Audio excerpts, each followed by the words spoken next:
Welcome, everyone, to a Wrestling Underground podcast quickie. I am your host, as always, Chad Porto, and I am here to talk about Tuesday Night Wrestling. That doesn't involve SmackDown. I think that's wonderful. In the coming weeks, we will soon have 4 hours of Tuesday Night Wrestling. I don't know how I feel about that, especially after tonight, but there are things I want to talk about. We're going to go in broadcast order. So we're going to start with the series premiere of NWA Powerrr. Yes, apparently the 3 R's in the Powerrr name is in fact canon. Because Billy Corgan once played instrumental music at a coffee shop for 12 hours and was booed. It was his own coffee shop. This isn't a joke. This is literally what happened. He once held a grudge against a musical reviewist for reviewing his day-long experimental music expose. And when the musical reviewer didn't like it, he held a grudge. Because Billy Corgan's weird. Feuded with his band for 20 years. Because he's weird. So, of course, Powerrr has 3 R's. Because why wouldn't it? We have local Atlanta commentator, I think, Joe Gali. He makes reference that he was with Eli Drake back in California, so I don't think he's a local. I just think he's working for a local news agency at the time, I think. I followed him on Twitter, and I did zero research prior to this episode. So, assuming. He's doing commentary with some guy named Jim Cornetti. I've never heard of this guy in my life. So, spoiler alert, the praise for this show has everyone talking the big game for Jim Cornette. He delivered, and it was obvious. Gali wasn't too bad. You can tell he's a bit new at this, or at least new at this level. I believe David Marquez, I think that's Marquez, I think it's Marquez. He used to be a big booker within the NWA before it was bought and paid for by Corgan. So it's good to see him back in the fold. He's also running the Championship Wrestling from Hollywood, and I believe his son, either in kayfabe or in reality, runs Championship Wrestling from, Nevada? From Reno? Something like that. So he's interviewing the champ and Carmel, I think her name is. I'm really bad. I'm sorry. The things seem to be hunky-dory, and Aldis puts over that this is the NWA, this is where things are going to happen. It's a pretty run-of-the-mill rudimentary promo, but I do like the setup. I do like the little desks that they have here. My one complaint, and this is going to be something pretty obvious going into the very first match, is the crowd audio and the ring sounds drown out the commentators from time to time. That could be problematic if you're trying to watch and listen.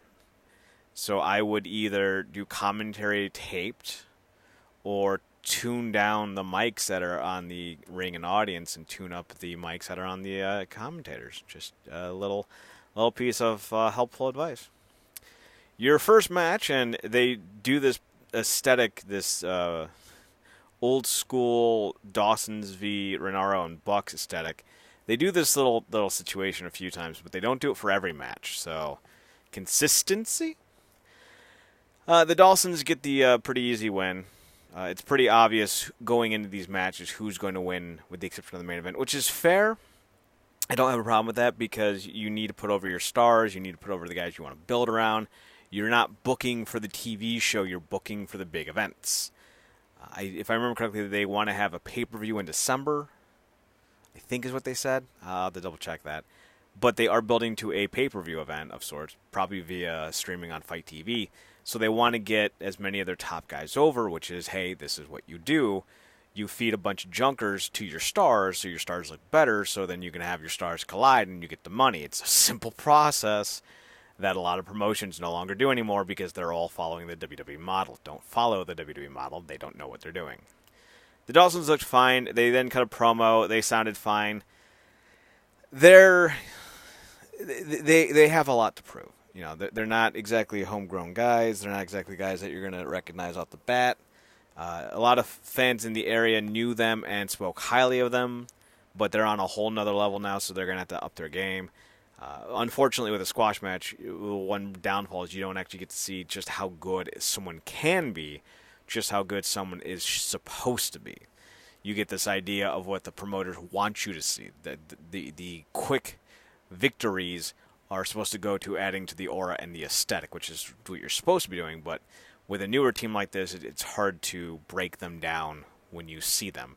But I'm optimistic for them. I think they're real-life brothers, so that's going to add to their chemistry, so we'll see what happens. This is something that you're going to see a lot. The mid-break up next, which is a very old-school thing. I'm pretty sure they just shot these beat for beat like they used to for the old 605 on Saturday night, NWA Saturday night shows, so you're going to see, if you're an older fan, you're going to recognize a lot of this, I would imagine. Just putting that one out there. We then got this great commercial. It was a legitimate commercial, but it was also very tongue-in-cheek. Idol Star, right? Is that his name? I think that's his name. Let me see.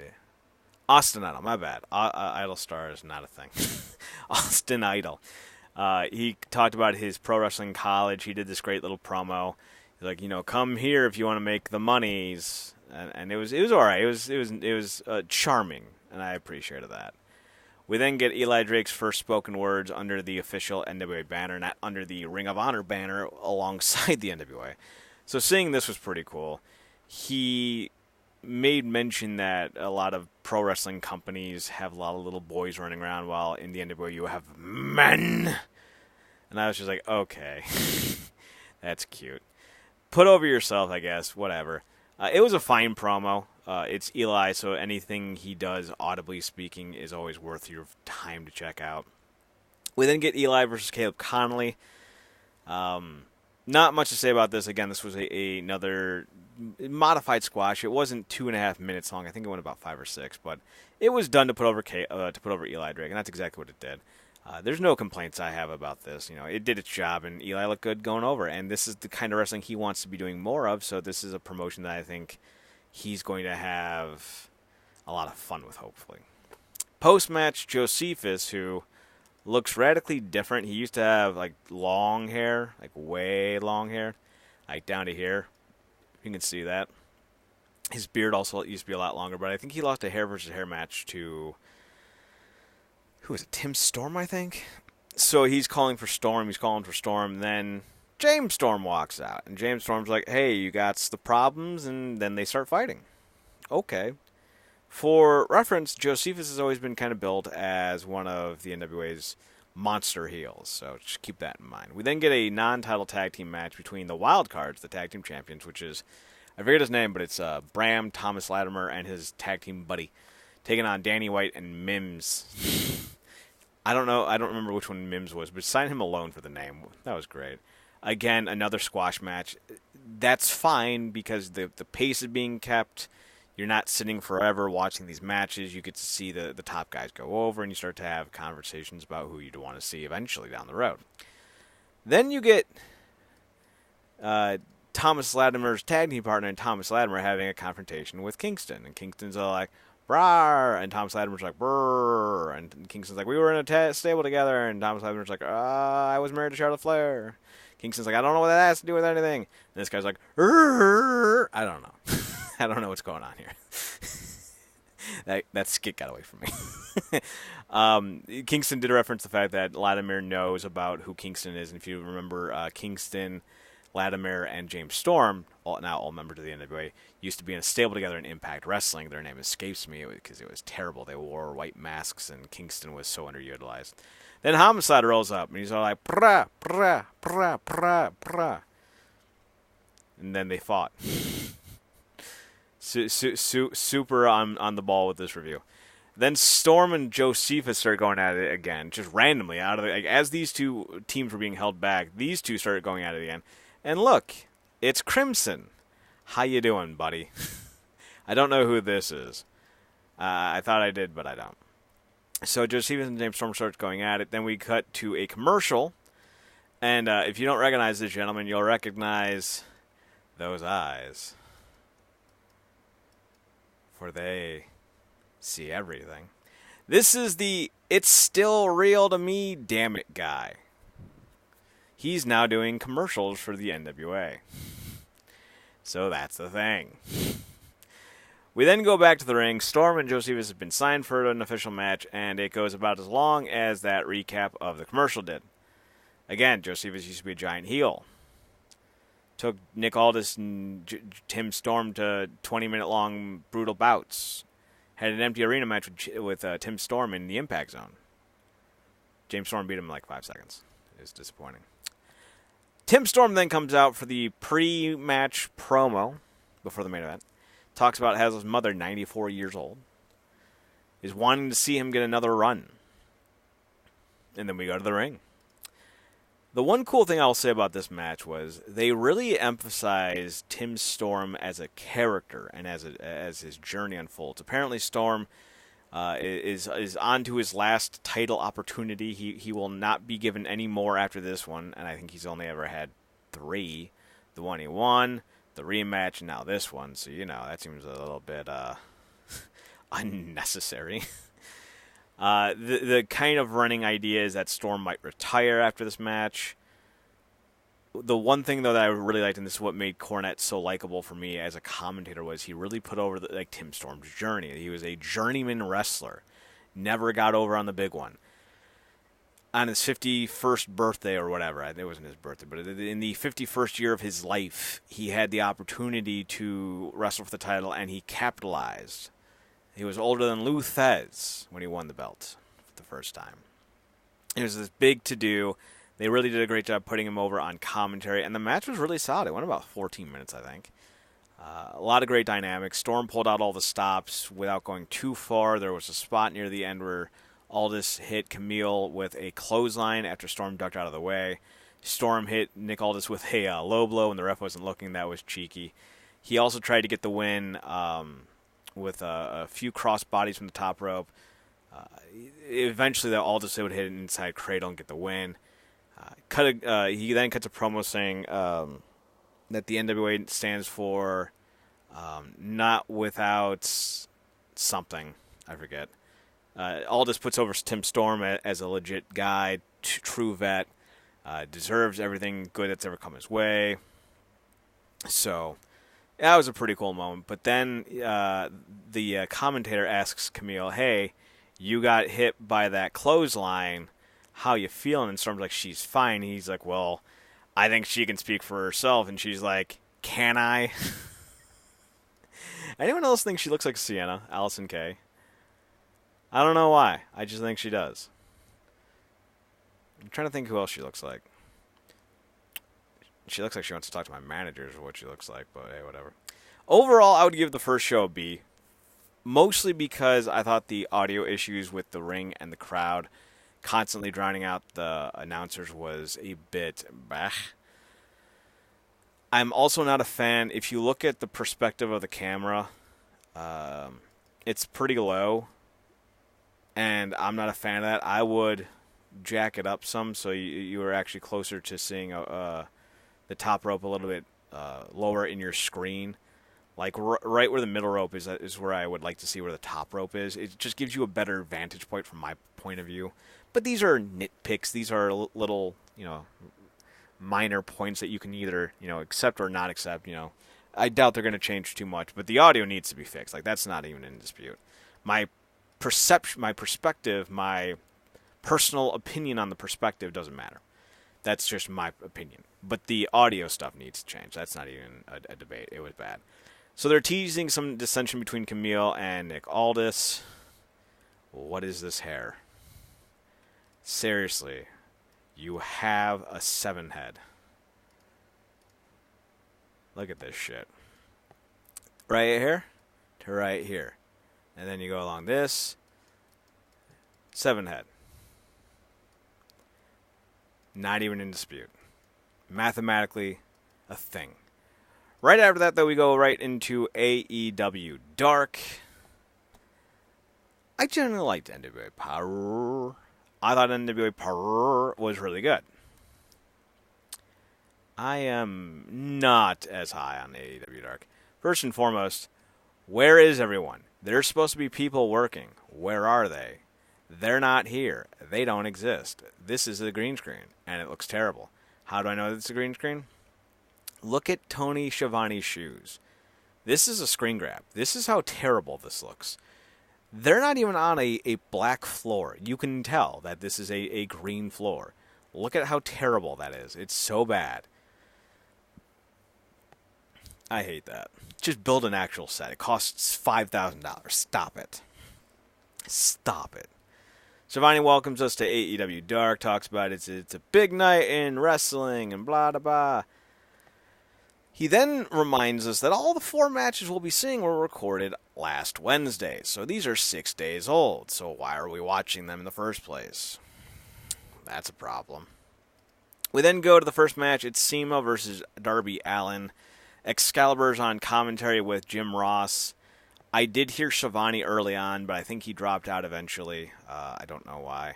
Either he just stopped talking or they pulled him from from other matches on the card. Or I'm just imagining things. What I do know is Excalibur's very bad at commentary. Very bad at commentary.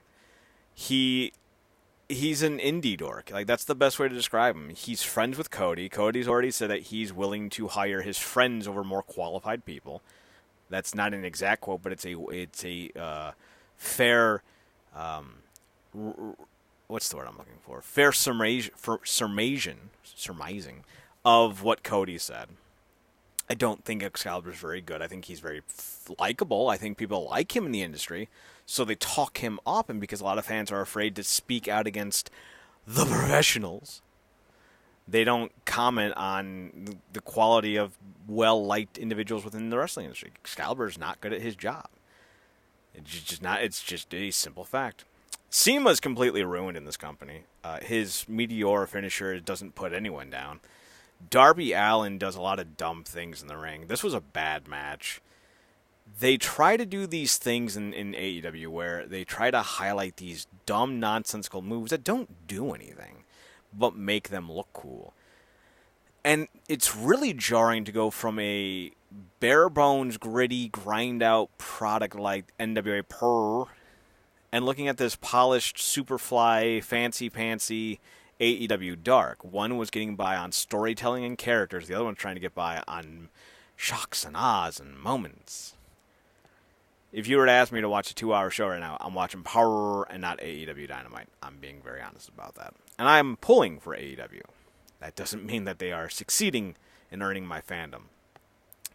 Darby Allin gets the win because we can't have nice things. Tony Schiavone then puts over the AEW World Tag Team Tournament bracket. Yeah, wonder who's going to win that one.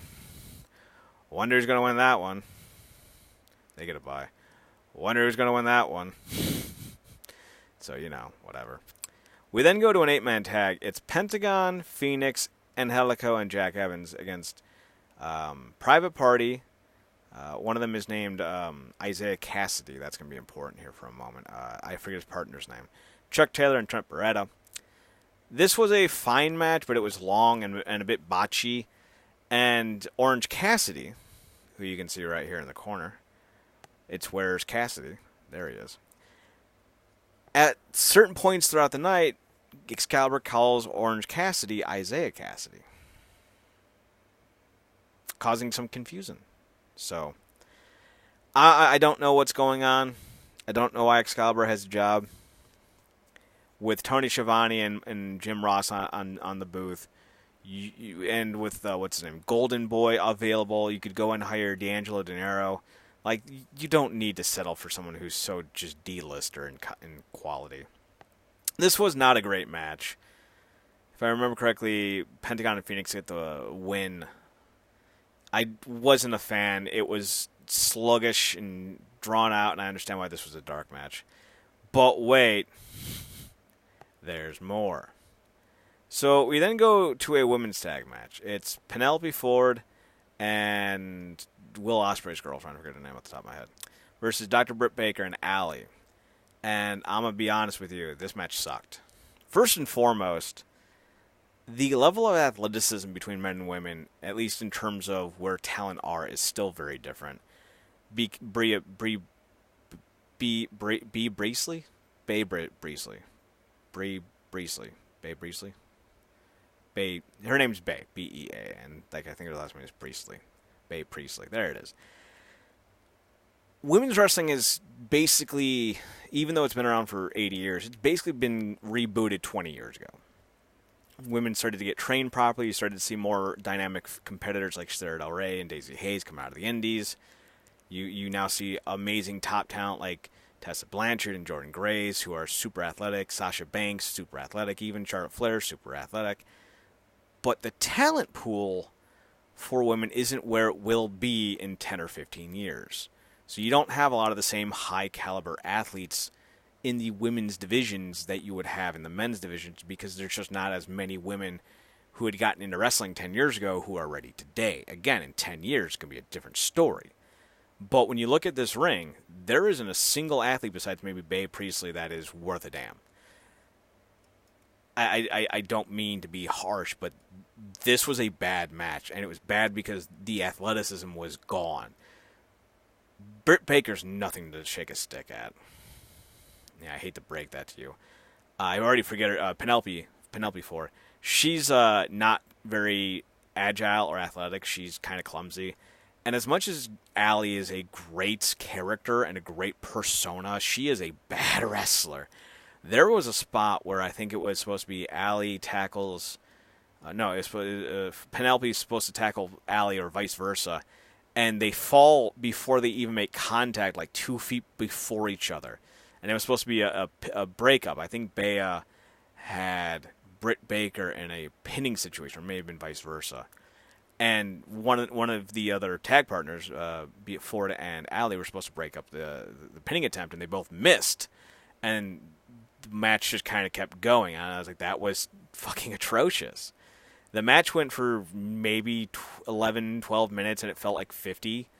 It was bad. This was genuinely bad. These are not 4 women you can put in a match and it be good.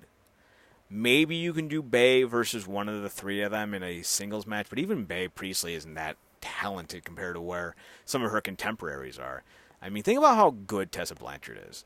There's a reason why people talk so highly of Blanchard as a talent. Because she's legitimately raising the bar of expectations for where women should be. So it makes it harder for a lot of the other women who have been doing this for 10, 15 years, who got in when being athletic or being dynamic in a specific way physically wasn't that important because, the standards were so low. So now you have an entire crop of women who are trying to keep up with the trendsetter, with the pace setter, being the likes of Tessa Blanchard and a handful of others. And I don't know if there's enough women going today to solidify entire women's divisions at this point. Some of the women that they have in NXT aren't even that impressive, and they're supposedly signing the cream of the crop. So, you got to do better finding these women. You got to do better shortening these matches. You got to do better protecting these women from exposing themselves because all 4 of these women on this show were bad. I've seen all of them do better. But this was a particular instance where they were bad. I'm hoping that they're able to up their game because this was a travesty, considering how important this show is going to be going forward. The main event, we then get the control center. This actually looks a lot better, but it's still CGI and green screened. I wish they wouldn't do that. Why does everyone have to try to be ESPN? They do a great job. They're posting tweets. You can see these were taken on Wednesday, I think. When was the 4th? The 4th was a Friday. So they took these, from a few days ago. Tony Schiavone led them on the air and answered them. It was pretty cool. I remember WCW Saturday Morning, I think, used to do this, where they would have write-in submissions and they would read them on air. So that was pretty cool. I like that. It's probably the highlight of the show. Then in the main event, you get, I think they're calling them the Dinosaur Express, I think, or the Luchasaurus Express, something like that, versus SCU. Marco Stunt's trash. I'll never be all right with this dude. He's 4'8". He's 85 pounds. Yay for AEW for hiring diverse bodies, but I'm also about hiring guys who look like they belong. Could you imagine if the NFL hired an NFL team hired a 4'8" running back who couldn't actually do anything? we wouldn't be applauding them. We'd be condemning them. SCU is really, really not as good as they could be. Daniels is 50. Kazarian's 43. Scorpio Sky's 38. This is an old team, man. Luchasaurus is pretty good, and Jungle Boy Jack... I can't remember his father's last name. God damn it. It's on the tip of my tongue. It'll come to me. He's Fred Andrews on Riverdale. But Jungle Boy Jack, I think, is one of the best young prospects in all wrestling. He reminds me so much of Ricky Steamboat with the way he moves. This was also not a great match. Kind of bogged down with the fact that they were trying to do, like, this was a highlight fucking promotion. Like, they do a lot of flippity-doos and a lot of oohs and ahs, and when you're built around that concept, it gets stale real fast. So I'm not impressed with AEW Dark. I didn't think it was that good. SCU gets the win, by the way. And on the women's side, I think it was Allie and Britt Baker got the win. I don't remember. I was just begging for that match to be over. Overall, there are some issues with AEW Dark. Mostly, during the show, you would see AEW Dynamite on the screens. I don't know if this was like a last-second idea. But if you're going to record matches for a second show, perhaps you should have the show's name on the Tron and stuff. I'm just saying. I think besides just getting rid of Excalibur in general, I do think they should have a different commentary booth set up for AEW Dark to give you a bit of a different vibe. Maybe kill the lights in the audience so it's just all the lights are focused on the in-ring stuff. I think that would be a good idea. Kind of give you the sense that it's after dark. That would be cool. There was another point of emphasis that I had. Shorter matches and more segments. I don't need 15-minute women matches. I don't need 20-minute 8-man tag matches. I don't need Orange Cassidy not being involved in the match, getting involved in the match just so he can get involved in the match. Either book Orange Cassidy to wrestle in a match, or don't have him come out at all. You're putting over yourself as a promotion where wins and losses matter, and the way you win and lose matters. So then let that matter. I don't understand that. Like, you don't need to do that. I think AEW's got a lot of growing to do, and I'm hopeful that they get it right, but these are not things that you should be working on already. Like, you should have an idea of who you are a year into this. So I'm hoping someone smacks some sense into Khan and be like, listen, Cody, the Bucks, and Kenny should not be running this promotion. We need actual management. We need actual producers. We need actual agents. Because you can't let talent run the goddamn show when they're booking themselves. It just doesn't work. So this was a C- show at best, maybe D+. I liked Shivani's segments. That was pretty cool. I like the idea. I just really don't like the execution. I think this is a very soft roster with a lot of big holes, and I think they need to sew some of them up. And a lot of the guys I would have suggested to sign formed the NWA. So that's kind of where we're at. You know, NWA Powerrr was really good, and AEW Dark was really not. And then in 2 weeks, Impact comes on. So things are really going to get interesting then. Tuesday night lineup, man. Tuesday night fights. Let me know what you think down below, what you guys liked. Did you guys like NWA Powerrr? Did you guys like AEW Dark? There's polls up on our Twitter account, the website Twitter account. It's NERDCORP. You can follow us on Twitter at both NERDCORP or right there on screen where it says Wrestling Under G. That's WRESTLINGUNDERG. You can find us on Twitter on both. The show is the Wrestling Under G. The website is the NerdCorp. We're going to have our WCW up tomorrow on the website and on our Tumblr and Instagram, so tune in and see who our woman crush is. Our rest of the week, I'm already announcing it now, is going to be Tim Storm. Maybe our woman will be Camille because she took a nice, nasty, cruel, but awesome clothesline. I dig chicks who can take bumps and look like they're still porcelain dolls after. Like, that was impressive. Like, Camille just did not give a fuck, and I think that's impressive. So that's probably going to be our two for next week. That's all I got for you guys today. Let me know who you thought won the Tuesday night roundup down below. We'll be back Thursday for another edition of ComicCorp. We're talking Courage the Cowardly Dog. Grim Adventures of Billy and Mandy, and one other. The full listing of what we're talking about on Thursday is on the website, realnerdcorp.com, which is what Wrestling Underground is brought to you by realnerdcorp.com. So tune in for that. We're also going to be reviewing Batwoman,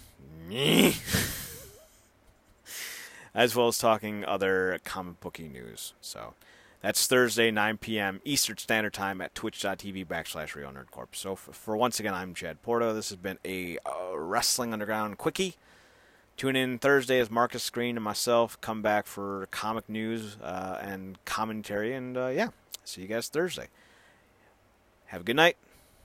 Take care. Be cool to each other. And remember, as always, to watch more wrestling.